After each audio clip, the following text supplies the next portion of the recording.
नमः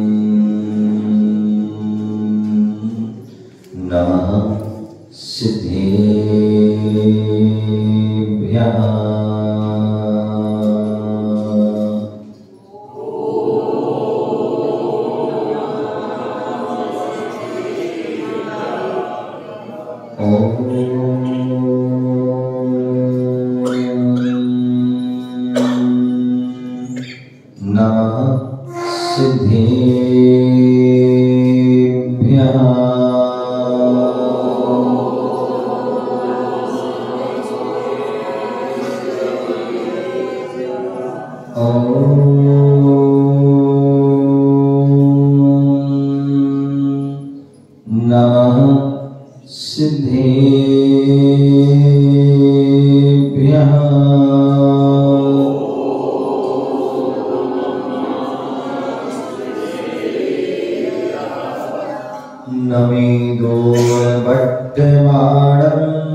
जिन्होंने 2000 वर्ष पूर्व आचार्य कुंदकुंद स्वामी हुए और जिन्होंने 84 पाहुड़ ग्रंथ लिखे, उन 84 पाहुड़ ग्रंथ कुंदकुंद के स्वामी के ग्रंथों पर यदि कोई संस्कृत की टीका लिखने वाले सबसे पहले इस युग में कोई आचार्य हुए तो वो आचार्य गुरुदेव विराट सकल जी महाराज हुए, जिन्होंने आचार्य कुंदकुंद की पाषाणोपेक्षा ग्रंथ पर लगभग 1500 पृष्ठी सर्वोदय टीका लिखी।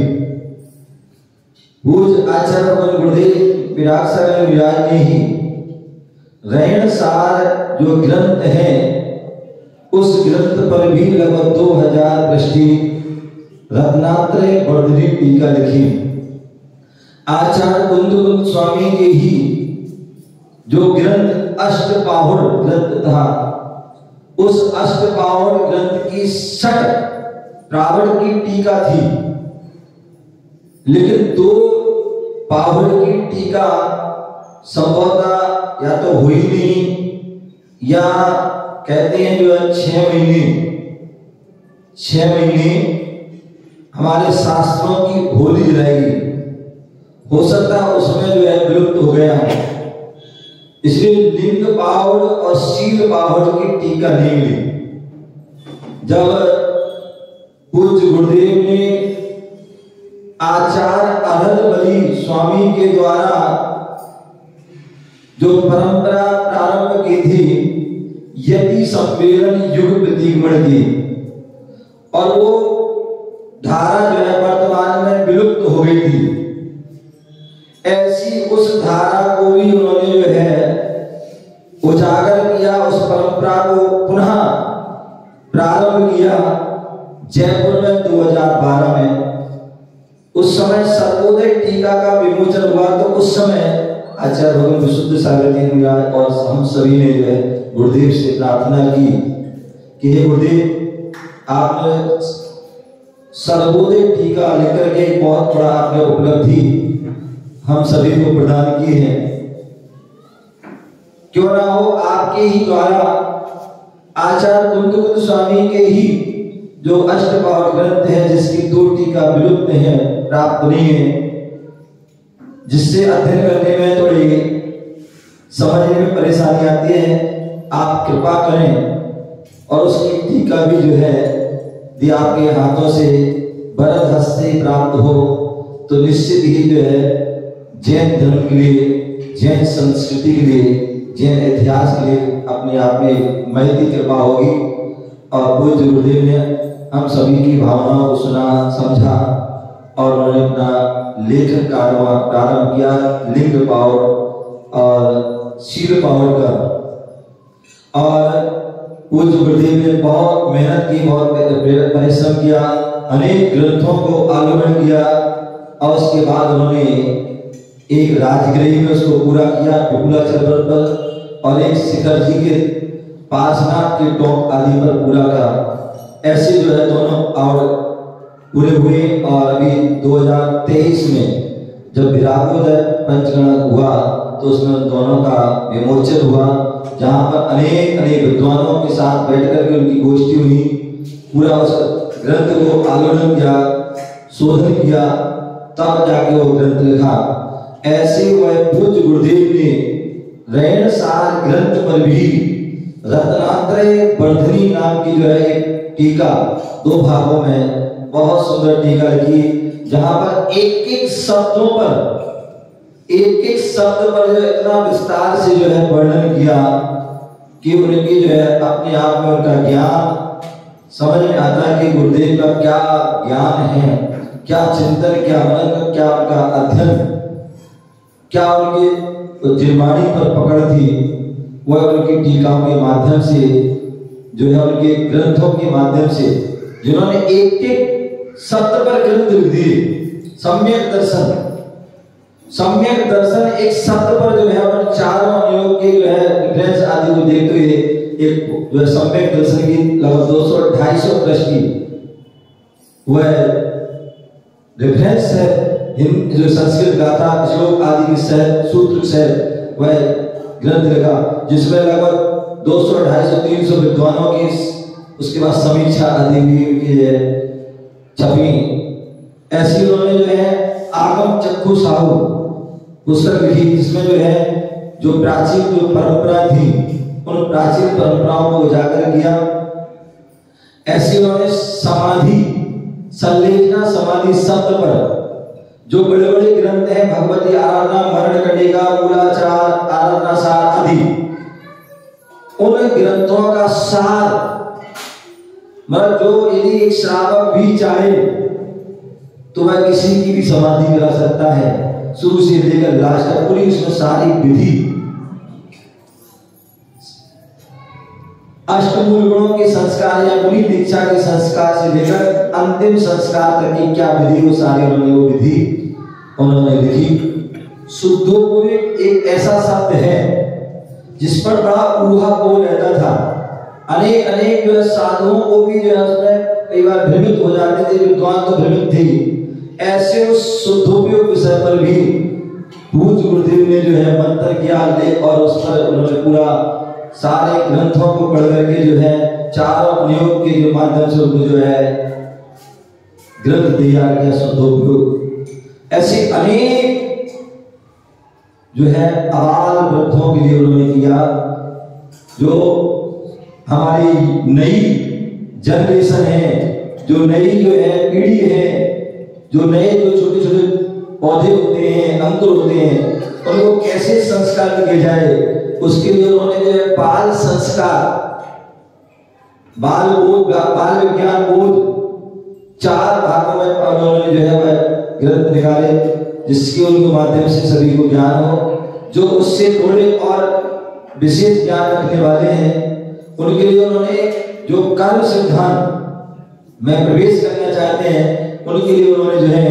कर्म विज्ञान भाग 1, भाग 2, भाग 3 निकाले, जिसके माध्यम से आप अनेक बड़े बड़े कर्म सिद्धांत के ग्रंथों को जीवन गौमठ सार जीव कांड कर्म कांड आदि सठखंडा आदि ग्रंथों को पढ़ सके। ऐसे उन्होंने जो है कर्म विज्ञान भाग 1, भाग 2, भाग 3। और जिनको कुछ भी नहीं पता है कैसे वह जो है स्वाध्याय करें, कैसे सीखें, उसके लिए उन्होंने जो है राजा सैनिक ग्रंथ था, उस ग्रंथ को एक छोटी छोटी कहानी के माध्यम से एक कहानी, उस कहानी का सार का एक गाथा लेकर के उन्होंने जो है वह पूरे जो नैतिक कथा मंजूषा के नाम से उन्होंने जो है वह ग्रंथ लिखा। ऐसा वह जो है ग्रंथ बहुत गुरुदेव ने ऐसी बहुत सारी चीजें दी हैं जिनको हम गिनाने के लिए समय अपने आप आगे बढ़ता चला जाएगा। ऐसे मैं बता रहा था पूज्य गुरुदेव का ज्ञान, उनका चिंतन, उनका लेखन, उनका जो है अध्ययन था, जिन्होंने रत्नात्रय वर्धिनी ये टीका लिखी।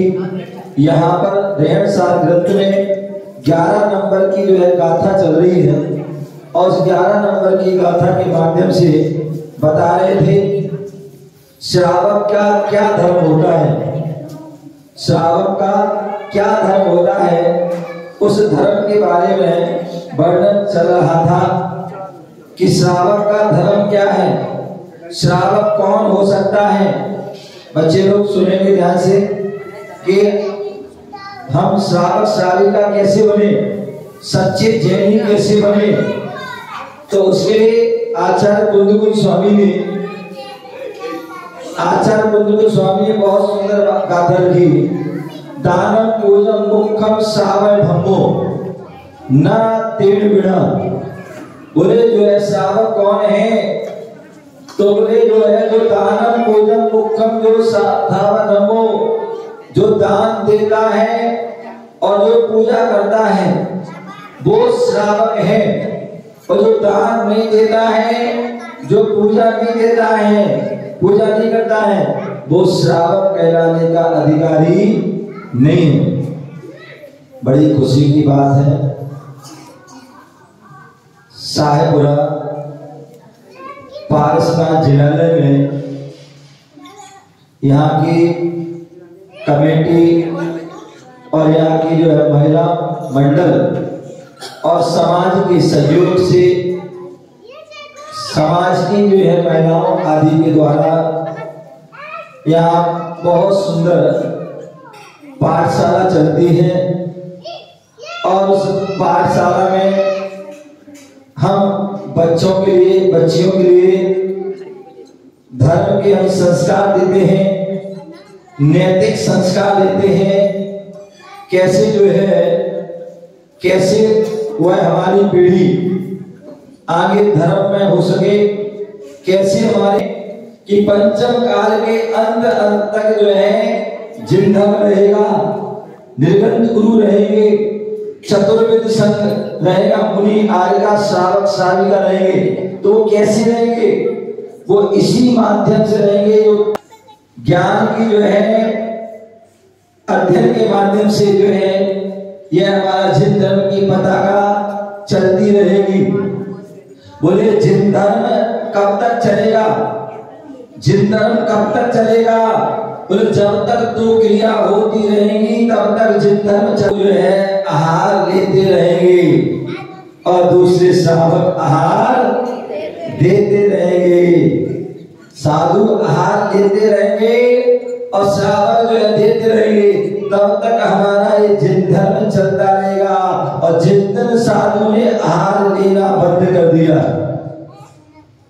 उस दिन श्रावक भी देना बंद कर देगा और उस दिन धर्म हमारा क्या हो गया? विलुप्त हो जाएगा। क्या हो जाएगा? विलुप्त हो जाएगा। तो इसलिए हमें श्रावक धर्म का पालन करने के लिए क्या करना है?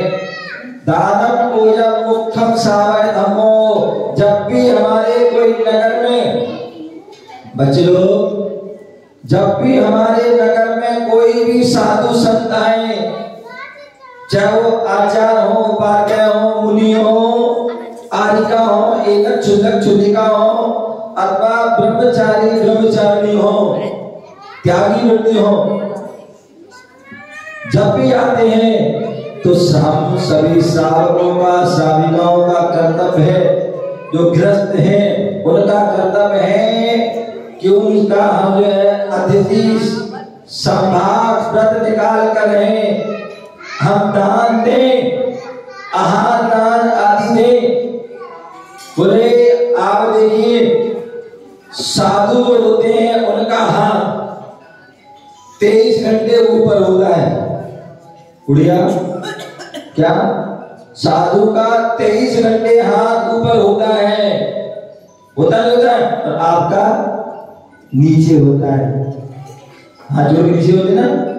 साधु का 23 घंटे हाथ ऊपर होते हैं और श्रावक के 23 घंटे हाथ नीचे होते हैं।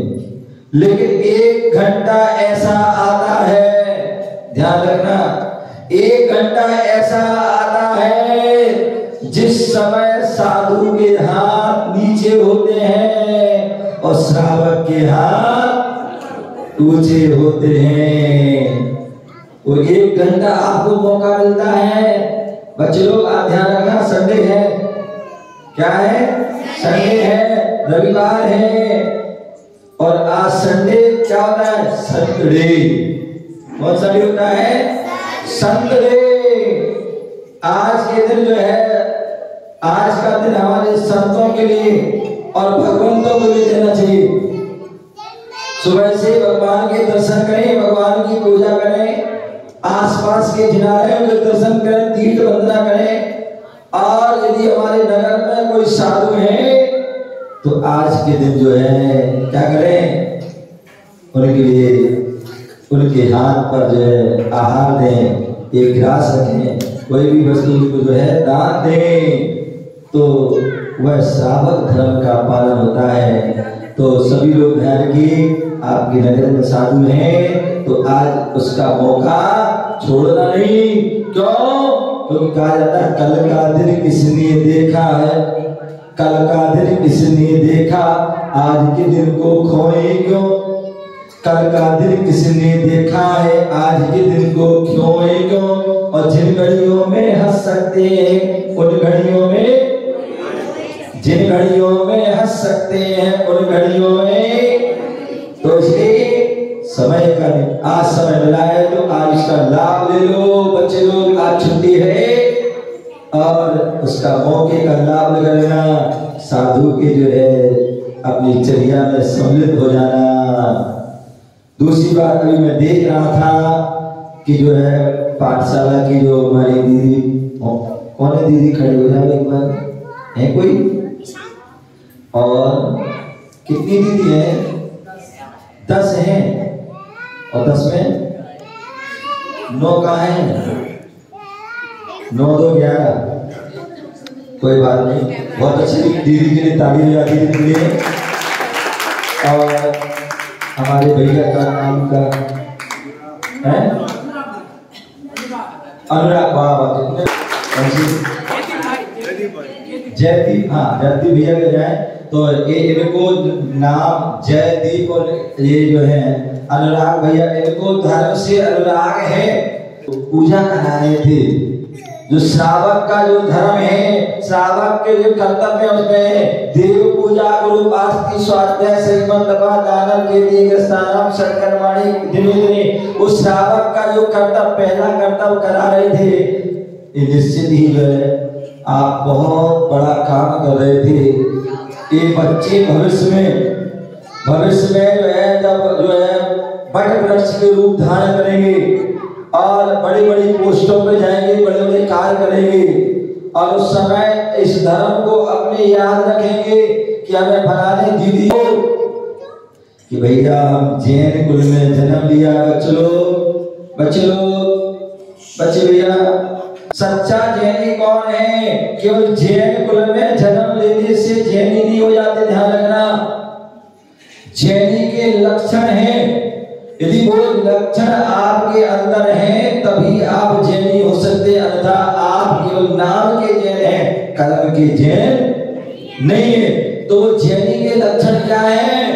तो आपको पता होना चाहिए, जो देव दर्शन करता हो। क्या करता हो? जो प्रतिदिन देव दर्शन करता है।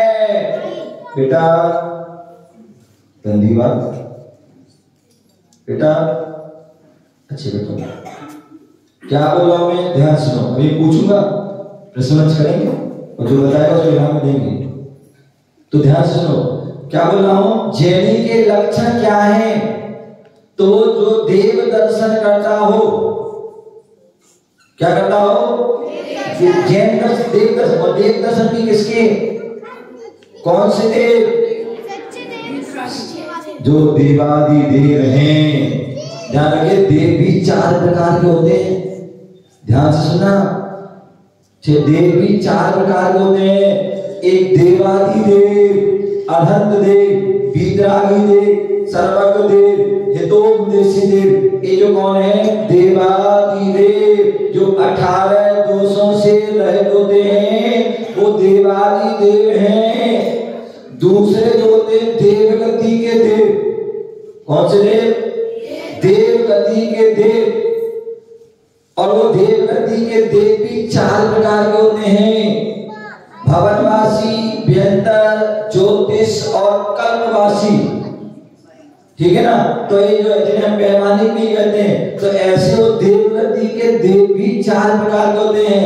तीसरे जो होते हैं वो कुदेव होते हैं। कौन से होते हैं? कुदेव। और कुदेव कौन होते हैं? जो अस्त्र, शस्त्र, वस्त्र आदि से सहित होते हैं। क्या होते हैं? जो अस्त्र, वस्त्र और शस्त्र और स्त्री आदि से जो सहित होते हैं, वो कौन होते हैं? कुदेव होते हैं। और चौथे जो होते हैं वो अदेव होते हैं। वो कौन होते हैं? अदेव। ना वो देवादि देव हैं, ना वो जो है देवगति के देव हैं, और ना ही कुदेव है, और ना वो क्या है? अदेव। जैसे हमने वृक्ष में देव मान लिया, गाय में देव मान लिया, पत्थर की बटरिया में देव मान लिया, आदि आदि। ये सब क्या है? अदेव। तो हमें क्या, किनको हमें पूछना है? किनके दर्शन करना है? देवादि देव। कौन से देव? देवादि देव, अनंत देव, सर्वज्ञ देव, हितोपदेशी, वीतरागी। ऐसे उन देव को जो है दर्शन करना है। और जो ऐसे उन देवों के दर्शन करता, देवादि देव के, तो उसे क्या लाभ होता है? तो बताया है, दर्शनम देव देवस्य दर्शनम पापनाशनम दर्शनम स्वर्ग सोपानम दर्शनम मोक्ष। कितनी अच्छी बच्ची, ताली दो बच्चों के लिए। मुझे याद नहीं है, इन बच्चों को याद है दर्शन पाठ है। तो ऐसी दर्शनम देव देवस्य, क्या? दर्शनम देव देवस्य, जो देवादि देव के दर्शन करता है। दर्शनम पाप नाशनम, क्या होते हैं? जन्मों जन्मों के पाप नष्ट हो जाते हैं। दर्शनम स्वर्ग सोपानम, बोले दर्शन से क्या मिलता? बहुत से लोग बोलते ना, आज के बच्चे बोले स्वर्ग दर्शन से क्या मिलता? अरे दर्शन से मुझे जो है स्वर्ग मिलता है, स्वर्ग की जो है आपदा, जो स्वर्ग की संपदा है वह प्राप्त होती है। और दर्शनम जो है स्वर्ग सोपानम, दर्शनम मोक्ष साधनम, और दर्शन से ही परंपरा से मोक्ष की प्राप्ति भी होती है। इसलिए जो है क्या करना है, अनर्घ अनर्घ भैया, अनर्घ भैया सुनो, अभी हम बोल रहे हैं की बैठक, छोटा सा प्राणी था लेकिन भगवान के दर्शन के लिए जा रहा था, प्रमोदित होके जा रहा था, खुश होके जा रहा था, जबरदस्ती में जा रहा था। बच्चों ध्यान रखना, जब भी मंदिर आओ खुश होके आओ, जबरदस्ती नहीं। मम्मी ने कहा बेटा ना जब मंदिर जाओ नहीं तो नाश्ता नहीं मिलेगा, दूध नहीं मिलेगा, खाना नहीं मिलेगा, ये थप्पड़ मिलेगा, तो ऐसे जो है जबरदस्ती नहीं, क्या भाव से आए, प्रमोदित होके खुश होके, अहो भगवान सौभाग्यवान है कि मुझे जो है सौभाग्य मिला, आज का दिन मिला है, भगवान आपके दर्शन करने के लिए आए, तो ऐसे दर्शन करने आए। तो जो सच्चा ज्ञानी होता है वो क्या करता है, प्रतिदिन देव दर्शन करता है। दूसरा क्या करता है, पानी छान के पीते हैं। क्या पीते हैं, पानी छान के पीते हैं। ध्यान रखिए महिलाओं, आप लोग ध्यान रखना, पानी छान के, कैसे पानी छाना है पता होना चाहिए। सुबह छान लिया और अगले दिन तक पानी रख पी रहे हो तो वो छना हुआ पानी नहीं है, अथवा सुबह छान लिया और शाम तक पी रहे हो, छना हुआ नहीं है, समझ गए ना। क्योंकि छने हुए पानी की मर्यादा 48 मिनट की है, अंतर एक अंतर्भूत, इससे ज्यादा की नहीं है। तो इसलिए या तो पानी को छान करके उबाल लीजिए, समझ गए ना, या मीडियम गर्म कर लीजिए। उबाल लोगे 12 घंटा की हो जाएगी, मीडियम गर्म करोगे 12 घंटे की हो जाएगी, उबालोगे 24 घंटे की और मीडियम में 12 घंटे की। और उसमें भी आपने लौंग का चूरा डाल दिया, सौंफ का चूरा डाल दिया, हल्दी डाली, कलर चेंज हो गया तो 6 घंटे की मर्यादा हो जाएगी। तो ऐसे उस पानी को यूज करना है। सबसे अच्छा है आप पानी को उबाल लीजिए, बच्चे लोग उबाल लीजिए और उसको ठंडा कर लीजिए। उससे जो है आपको किसी प्रकार का वायरल नहीं हो सकता है, किसी प्रकार का आपको इन्फेक्शन नहीं हो सकता है। तो इस बात का ध्यान रखो, पानी छान के भी बिना छना। बच्चे लोग स्कूल जाते हैं तो अपना जो है थर्मस लेके जाएं और उसमें प्राशुद्ध पानी, जिससे कि आपकी 6 घंटे या 12 घंटे की मर्यादा हो, तो ऐसा प्राशुद्ध पानी लेकर जाएं, वो पिए। बाहर का पानी, टंकी का पानी नहीं, क्योंकि टंकी के पानी में जो सफाई आदि नहीं होती, कीड़े आदि हो जाते हैं।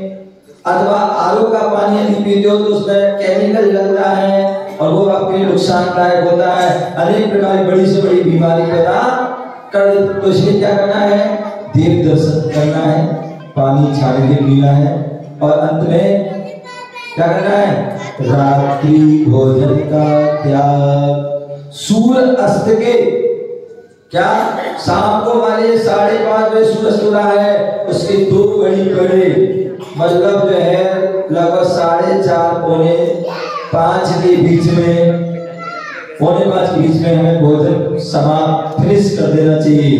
अर्थात सूर्य अस्त होते ही असंख्यात छोटे छोटे जीव उत्पन्न हो जाते हैं और भोजन में वो मिल जाते हैं। और वैसा भोजन करने से, बोले यदि हम रात्रि में भोजन कर रहे हो तो मांस खा रहे हो, क्या कर रहे हो, मांस खा रहे हो। और रात्रि में यदि पानी पी रहे हो तो खून पी रहे हो। ऐसा हमारा जिनागम तो कहता ही है। इसके साथ साथ एक मार्कंडेय ऋषि हुए, उन मार्कंडेय ऋषि ने मार्कंडेय पुराण में लिखा है, हिंदू परंपरा में मार्कंडेय पुराण में लिखा है कि जो रात्रि में भोजन करता है वो मांस खा रहा है और जो रात्रि में पानी पी रहा है वो। तो इसलिए हमारे लिए क्या चाहिए, हमें दिन में ही भोजन करना है। ये जो श्रावक के क्या है, इस श्रावक के नियम होते, जो सच्चे जैनी के, जो देव दर्शन करता हो, रात्रि भोजन का त्याग और पानी छान के पीता है, वो ही सच्चा जैनी है। अन्यथा तो यदि हम नहीं कर रहे हैं तो फिर हम नाम के जैनी हैं। तो मैं बता रहा था कि साहेबरा यहाँ पर जो है, यहाँ की समाज के द्वारा जो है सबकी जो है सहयोग से यहाँ पर पाठशाला चल रही है। और उस पाठशाला में मैं देख रहा था कि यहाँ पर जो है भैया लोग यहाँ पर पूजन करा रहे थे, बच्चों के लिए सिखा रहे थे कैसे हमें पूजा करना है, कैसे हमें स्थापना करना है, कैसे हमें जो जल चढ़ाना है, समझ गए ना। ये सारी जो है विधि बता रहे थे और आप उसको बड़े जो है ध्यान से आप लोगों ने सुना होगा, देखा होगा, कर रहे। और ये आपको यदि संस्कार बन जाएंगे तो यही संस्कार आपके जो है जीवन को सुखद करने वाले हैं, आपके जीवन में जो है सुंदर महकाने वाले हैं। तो इसलिए कहा जाता है, चार पंक्तियों के माध्यम से ध्यान से सुनिए और अपनी मीठी मीठी ताली भी बजा सकते हैं। क्या बोले? संस्कार हो सारे जहां, आगम के अनुसार जहां। संस्कार हो सारे जहां, आगम के अनुसार जहां। है उन्नति का द्वार वहां, है उन्नति का द्वार यहाँ। संस्कार सुखदाई है, भव भव में दुखदाई है। संस्कार सुखदाई है, भव भव में फलदाई है। मुक्ति के पद पर हो, मुक्ति के पद पर संस्कार चढ़ाए रे। जीवन पानी की बूंद पर मिट जाए रे। जीवन हानि अनहोनी हो, हानि अनहोनी कब क्या घट जाए रे। जीवन पानी की बूंद कब मिट जाए रे। जीवन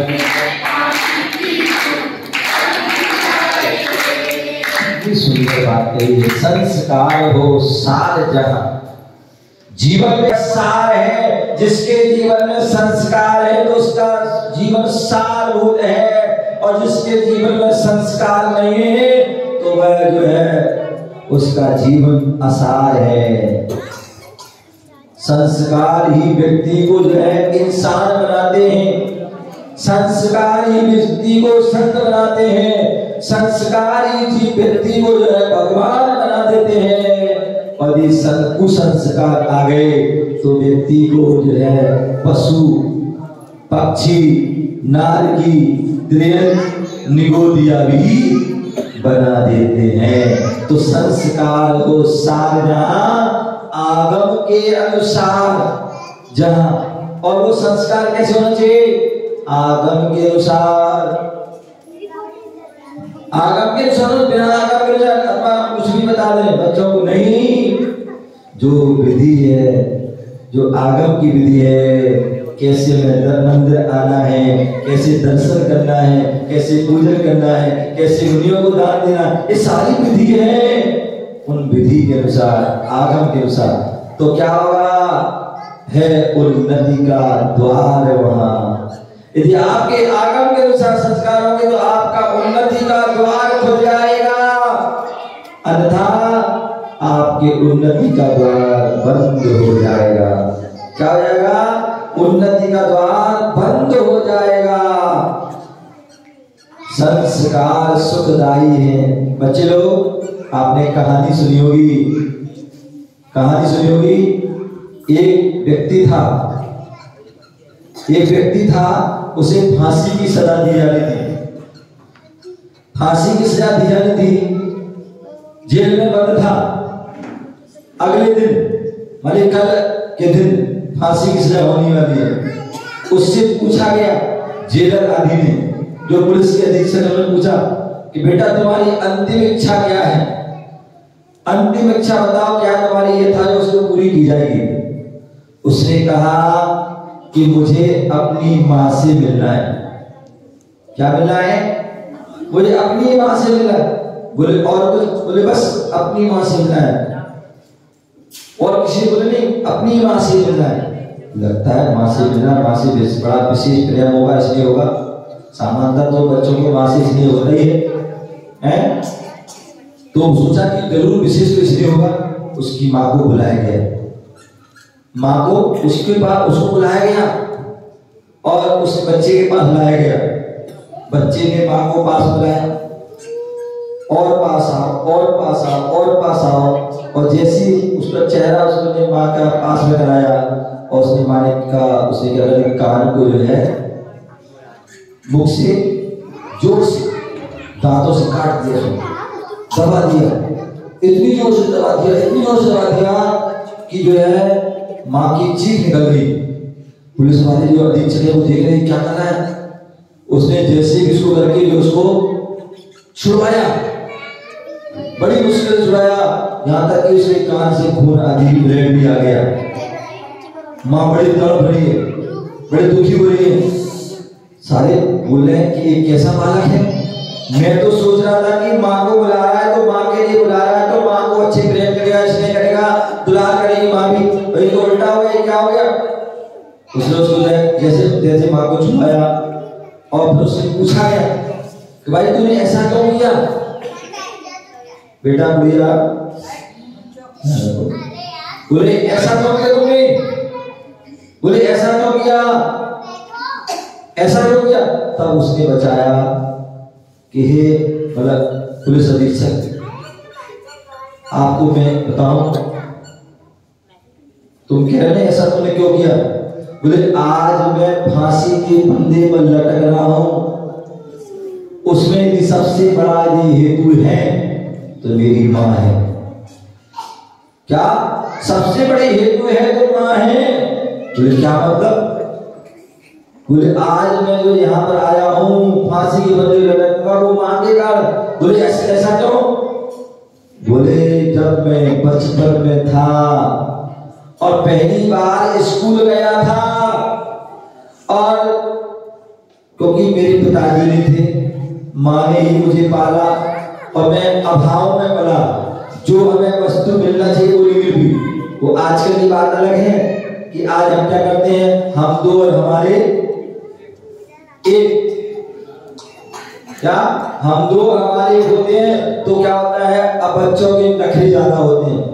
और पहले क्या होता है, हम दो और हमारे कई बार होते थे तो आराम से क्या होता है, किसी नखरे नहीं चलते थे, नखरे नहीं चलते थे। एक माँ ने एक सब्जी बना दी और सब और एक रोटी बना दी, मतलब सबने खा लिया, या पूड़ी बना दी, पराठे कुछ बना दिया और एक सब्जी बना दी और सारे बच्चे, या पोहा बना दिया, चाय दूध दे दिया, सबने ले लिया।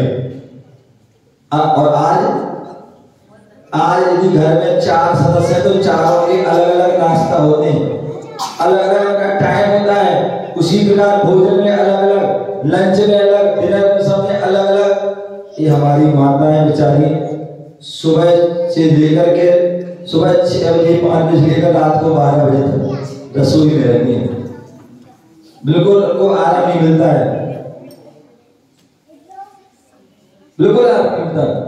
तो कहने का तात्पर्य कि जो है, क्या बता रहा था मैं, जो बच्चा था बोले अभाव में पला, आज सारी सुविधाएं, आज सारी सुविधाएं बच्चे ने मुंह से निकाल भर दिया कि मुझे चाहिए है तो चाहिए। एक दिन बैठा है अलग, रात को आया, बोला कि जो है होली आएगी और होली पे मैं इतने सारे गुब्बारे लाऊंगा, ऐसे ए वाले गुब्बारे, ओ वाले गुब्बारे, ये पिचकारी लाऊंगा, और इतने सारे दिवाली पे इतने सारे पटाखा लाऊंगा। एक पटाखे नाम गिरा दिए, इतने सारे पटाखे लाऊंगा। अथवा बोले मैं कौन सी गाड़ी लेगा, मैंने फलानी गाड़ी लाऊंगा। कितने की, बोले 5 करोड़ की। मैंने 5 करोड़, ओहो बड़ी बहुत बढ़िया। तो कहने का ऐसे आज बच्चे, एक बच्चे हैं उनकी जो है बहुत सारी जो है ख्वाहिश होती है और माता पिता उनकी पूरी करने के लिए लगे रहते हैं, समझ गए, लगे। तो बालक था वो अभाव में पला था क्योंकि उसके पिता नहीं थे, माँ थी, और माँ ने जैसे तैसे उसको मजदूरी करके दूसरों के घर खाना बना के झाड़ू पोछा करके आदि उस बच्चों को पालन किया था। तो क्या हुआ, अब जब माँ, आज की आप देख रहे बहुत सारी बहुएं होती ना, वर्किंग वुमेन जो होती, ध्यान रखिए यदि वर्किंग वुमेन है तो उनकी जो है घर गृहस्थी बिखर जाती है, सही से वो समझ नहीं पाती है। आपने नौकरी कर है दूसरे की, और आप जो है आपके बच्चे दूसरा पाल रहा है, आया पाल रही है, कोई नौकरानी पाल रही है, तो उससे क्या होता है, उसके जो है सारे संस्कार बिगड़ जाते हैं, बच्चों से अपनापन दूर हो जाता है, बच्चे फिर जो है क्या होते हैं, माता पिता से घर वालों से दूर हो जाते हैं, फिर बड़े होकर के तुम्हारे पास ही रहते। तो इसलिए जो है क्या होना चाहिए, तो मैं बता रहा था वो बच्चा अभाव में पड़ा था, तो स्कूल गया, जैसे तैसे माता ने उसको एडमिशन करा दिया, जैसे जैसे किताबें उसकी आदि दिला दी। बच्चा पहले दिन स्कूल गया और क्या हुआ, जैसे वहां से वापस आया पेंसिल चुरा के लाया एक बच्चे की, और वो माँ को बताया, माँ माँ देखो मैं पेंसिल लेके आया हूँ, और माँ ने इसको नजरअंदाज कर दिया, पूछा भी नहीं कि कहां से लाओ, कैसे लाओ, क्या, कुछ नहीं पूछा, और खुश हो गई, बढ़िया बढ़िया। क्या हुआ, बच्चे को जो है हौसला मिल गया, एक दिन पेंसिल लाया, अगले दिन पेन लाया, अगले दिन पेन बॉक्स लाया, अगले दिन टिफिन लाया, अगले दिन जो है पानी की बोतल आया, अगले बस्ता ले आया, करते करते जो है वो क्या हो गया, उसकी आदत, उसकी जो है हैबिट आ गई, फिर वो पढ़ नहीं पाया, फिर तो जो है चोरी करने में लग गया और एक बहुत बड़ा चोर बन गया, चोरी करना ही उसका पेशा बन गया। और एक दिन तो और उसने अति ही कर दी कि चोरी करने गया, और वहां पर घर वाले जाग रहे थे, जैसे वो चोरी का सामान लेके भाग रहा था, उस समय उसने जो है लोगों ने पकड़ लिया, पीछा करने लगे, और पीछा करते करते करते जो है जब उसने देखा अब तो पकड़े जाने वाले हैं, तो उसने उसके पास क्या था गन थी, और उसने देखा तो पकड़े जाएंगे, तो उसने गन से उसको फायर कर दिए, 1 2 3 4 आदि फायर कर दिए, वह व्यक्ति वहीं क्या हो गया, ढेर हो गया, मृत्यु प्राप्त हुई, और वो भाग गया। लेकिन भागो कितना भागो, कहां तक भागोगे, एक दिन ऐसा आया कि वो पकड़ा है, और पकड़ा गया और कोर्ट में पेश हुआ, और उसकी फांसी की सजा दी गई। बोले वही मैं हूं कि माँ के कारण ही में आज इतना बड़ा चोर हत्यारा बन गया। अन्यथा यदि उस समय जो है माँ, जिस समय मैं पेंसिल लेके आया था, उस समय पूछती, माँ बेटा कैसे लाए पेंसिल, किसने दी, कहां से लाए, कैसे लाए, यदि मैं उसने पूछ लेती माँ और मैं बताता, और उस समय माँ डांट देती, फटकार देती, समझा देती, या एक थप्पड़ लगा देती, तो ध्यान रखना फिर वो बच्चा कभी चोरी नहीं करता। कभी आपने देखा हो छोटे छोटे बच्चे होते हैं, माँ खाना बना रही होती है, और बच्चे लोग चूल्हे के पास पहुंच जाते हैं, क्या जाते हैं, चूल्हे के पास जाते हैं, और चूल्हे के पास जाकर जो बार बार चूल्हे में हाथ डालते हैं। तो माँ क्या करती है, एक बार समझा, 2 बार समझा, 3 बार, जब नहीं मानता तो उसको डुगर ले पकड़, और एक थोड़ा टच भी करा देती है। तो वो बच्चा कभी अग्नि के पास नहीं जाता है, कभी नहीं जाता है, ये सीख होती है।